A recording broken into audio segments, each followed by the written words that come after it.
भारतीय रेल्वे पुढील वर्षापर्यंत 10,000 जनरल डब्यांची निर्मिती करणार आहे। ट्रेनमधील जनरल डब्यांची घटती संख्या पाहता रेल्वेने हे पाऊल उचलले आहे। रेल्वे मंत्री अश्विनी वैष्णव यांनी बुधवारी अर्थसंकल्पानंतर माहिती देताना यंदाच्या अर्थसंकल्पात महाराष्ट्राला 15,940 कोटी रुपयांची तरतूद करण्यात आली असल्याचं सांगितलं। यामध्ये नागपूर मंडळाला देखील मोठा निधी मिळाला आहे। नवी दिल्ली येथून व्हिडिओ कॉन्फरन्सिंगद्वारे अश्विनी वैष्णव यांनी पत्र परिषदेला संबोधित केलं। अश्विनी वैष्णव यांनी विविध राज्यांच्या रेल्वे सुविधांमध्ये सुधारणा करण्यासाठी अर्थसंकल्प जाहीर केला।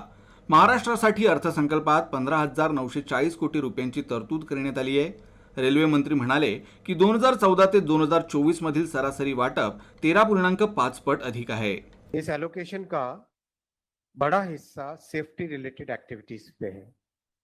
1,08,000 करोड़ सेफ्टी रिलेटेड एक्टिविटीज पे है, जैसे पुराने ट्रैक्स को रिप्लेस करके नए ट्रैक लगाना, सिग्नलिंग सिस्टम में इम्प्रूवमेंट्स करना, फ्लाईओवर और अंडरपास बनाना, कवच का इंस्टॉलेशन, ये सारी चीजें सेफ्टी रिलेटेड एक्टिविटीज, इन सब के लिए 1,08,000 करोड़ का बजट एलोकेशन इस बजट में है।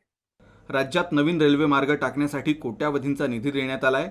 गेल्या काही वर्षात राज्यात तिप्पट नवीन ट्रॅक बांधण्यात आले असल्याचं त्यांनी सांगितलं। सोबतच 100% विद्युतीकरणही पूर्ण झालंय। राज्यात 186 स्थानकांचं रूपांतर सुरक्षा कवचमध्ये करण्यात आल्याचंही त्यांनी सांगितलं। कवच एक hardware plus software plus optical fibre plus telecom tower plus on track system का पूरा कॉम्बिनेशन है, plus data centre at the station, उसका पूरा कॉम्बिनेशन है।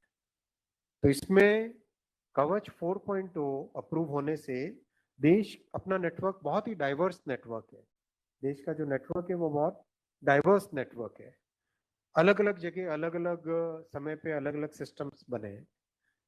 सारे सिस्टम्स को ध्यान में रखते हुए सॉफ्टवेयर पूरा बने, ये उद्देश्य था कवच 4.0 का। तो कवच 4.0 के अप्रूवल से अब बहुत ही रैपिड पेस पे इसका इंस्टॉलेशन चालू होगा। एकनाथ शिंदे यांच्या नेतृत्वाखालील सरकारकडून केंद्र सरकारला चांगलं सहकार्य मिळत आहे।